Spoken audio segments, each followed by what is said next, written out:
আজকে মনে করেছি বৃষ্টি হচ্ছে, একটু পিঠা বানানো যাক। তো আপনাদের ভাইয়া পছন্দের পিঠা পুলি পিঠা, এটা তেলে ভাজা পিঠা আর কি, এক এক জায়গায় এক এক বলে।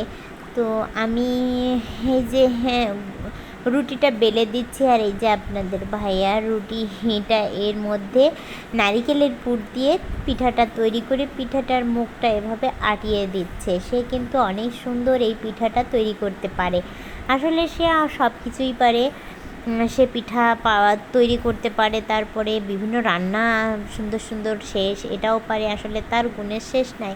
যেহেতু সে চাকরি করে, সে এগুলা কাজ করতে পারে না, কারণ ছেলে মানুষের এগুলা কাজ নাইও। তারপরেও একটু কাজ করছি, তার জন্য সে আমাকে এই যে একটু টুকিটাকি যে হেল্প করে, এটা না আমার জন্য অনেক কিছু। আসলে সব সময় সে পারে না, যেমন ছুটির দিন ছিল ওই জন্য সে ওর বাসায় ছিল, তার জন্যই আর কি দুজন মিলেই এই যে বানাচ্ছি। এই পিঠাটা খেতে কে কে পছন্দ করেন অবশ্যই কিন্তু জানাবেন। এটা হচ্ছে আমার জামাইয়ের পছন্দের পিঠা, সে খুবই পছন্দ করে পিঠাটা। আসলে সে পছন্দ করে, আমি ফার্স্টে খুব একটা পছন্দ করতাম না, কিন্তু এখন আমিও অনেক পছন্দ করি। এই যে পিঠা বানানো হয়ে গেছে, আর আমি যে রান্না করব, রান্না করার জন্য মাছ নিয়েছি। মাছগুলো লবণ হলুদ মরিচ মাখিয়ে নিয়েছি, মাছগুলো একটু ভালো করে ভেজে নিচ্ছি।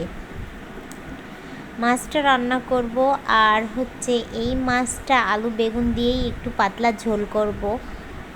আর হচ্ছে রান্না করব লাউ দিয়ে চিংড়ি মাছ। লাউ চিংড়ি তো আমরা অনেক পছন্দ করি, কারণ আমার ছেলে চিংড়ি মাছটা অনেক পছন্দ করে, কিন্তু এই যে মাছগুলো কিন্তু সে খুব একটা খায় না, খেতেও চায় না আর কি। তো রান্নাটা হচ্ছে করছি। আসলে সকাল থেকে নাস্তা তৈরি করেছি। সকালে নাস্তা করেছিলাম রুটি ডিম, আর ছেলের জন্য নুডলস, আবার ওকে ভাত খাইয়ে দিয়েছিলাম, আর টিফিন দেয়, টিফিনের জন্য হচ্ছে নুডলস দিয়েছিলাম। আর এই যে মাছগুলো সব ভেজে নিচ্ছি, আমি কিন্তু এভাবেই করছি, যেহেতু রান্না করতে করতে আজকে আমার গ্যাসটা চলে গিয়েছে, গ্যাস শেষ হয়ে গেছে। এই জন্য আবার এই যে ইলেকট্রিক চুলাতে বসিয়েছি। এই চুলাটা কিন্তু আমার বিপদের সঙ্গী, যখনই রান্না করতে করতে গ্যাস শেষ হয়ে যায় তখন আমি এই চুলায় রান্না করি, তাছাড়া কিন্তু আমি এই চুলায় রান্না করি না সেরকম। এই যে চিংড়িগুলো বেশ মোটা মোটা সাইজের, আসলে লাউ দিয়ে এই চিংড়িটা থেকে যেগুলো ছোট গুঁড়ো চিংড়ি আছে না, ওইটা দিয়ে কিন্তু লাউ বেশি টেস্ট হয়। যেহেতু এই চিংড়িগুলাই আর কি বাসায় ছিল, তো অল্প কিছু দিয়েই লাউটা আমি রান্না করব। এখন আমি হচ্ছে তেল দিয়েছি, পরিমাণ মতো তেল দিয়েছি। দেওয়ার পরে কড়াইটা অবশ্যই গরম হয়ে আসছে। এখন আলু কেটে পানির ভেতরে দিয়ে রেখেছিলাম, তো আলুটা আমি এখন দিচ্ছি। আলুটা রান্না করব, এই জন্য খুব ভালো করে একটু ভেজে নিচ্ছি আলু।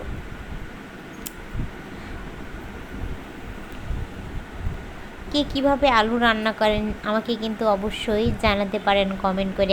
আমি কিন্তু আপনাদের রেসিপি ফলো করব, কারণ সবার রান্না কিন্তু এক হয় না। আমি যেমন এক স্টাইলে রান্না করি, আরেকজন কিন্তু আরেক স্টাইলে রান্না করে।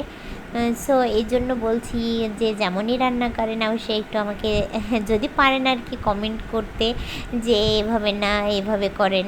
আমি জাস্ট এভাবেই করি, সবসময় করি না, এক এক সময় এক একভাবে। আর আমি সবসময় আলুটা একটু ভেজেই তারপরে আমি মশলাপাতি দিই, কারণ আলুটা একটু ভেজে রান্না করলে যেন আমার কাছে একটু ভালো লাগে, জানি না এটা কেন। আমার ইউটিউব চ্যানেলটি যারা সাবস্ক্রাইব করেছেন, আমার পক্ষ থেকে অনেক অনেক ভালোবাসা। আর এখনও পর্যন্ত আমার প্রিয় শুভাকাঙ্ক্ষীরা যারা এখনও সাবস্ক্রাইব করেননি, একটা সাবস্ক্রাইব করতে পারেন, কারণ আপনাদের সাবস্ক্রাইব আমাকে অনেক বেশি অনুপ্রেরণা যোগায় এবং আমাকে আরও বেশি উৎসাহিত করে। আর সাবস্ক্রাইব করে বেল বাটনে ক্লিক করে অল করে রাখলে পরবর্তী আমি যে ভিডিওগুলো ছাড়বো সবগুলোই কিন্তু তখন দেখতে পাবেন। আর এখানে আমি জিরা পেঁয়াজ আদা যে বাটা মশলাগুলো, ওই বাটা মশলাটা দিয়ে দিয়েছি।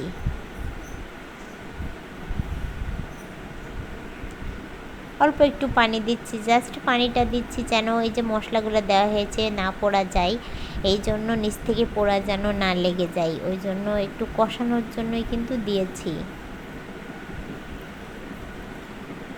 আর এখন আমি ঝোলের পানি অ্যাড করে দিচ্ছি।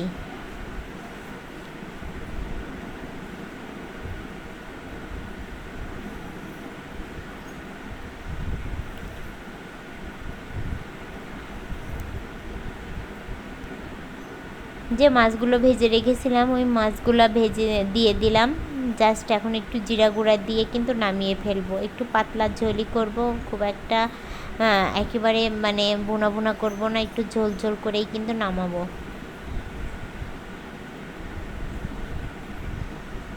এই যে আমার রান্নাটি হয়ে গিয়েছে, কেমন লাগছে বলুন তো? দেখতে যেমন না, খেতে আরও বেশি টেস্ট হয়েছে।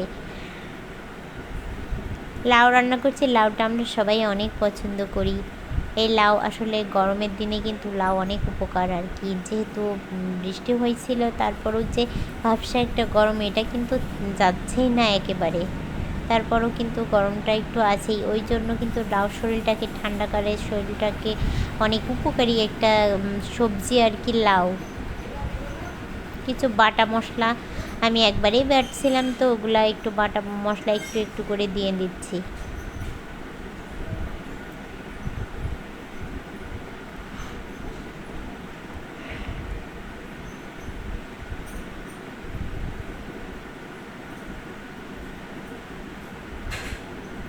চিংড়ি মাছটাও দিয়ে দিচ্ছি। এখন কিন্তু আমি আর পানি দিব না, এই যে পানি লাউ থেকে বের হয়েছে, এই লাউ দিয়ে এই পানিটা থেকেই কিন্তু লাউটা জাস্ট সিদ্ধ হয়ে আসবে।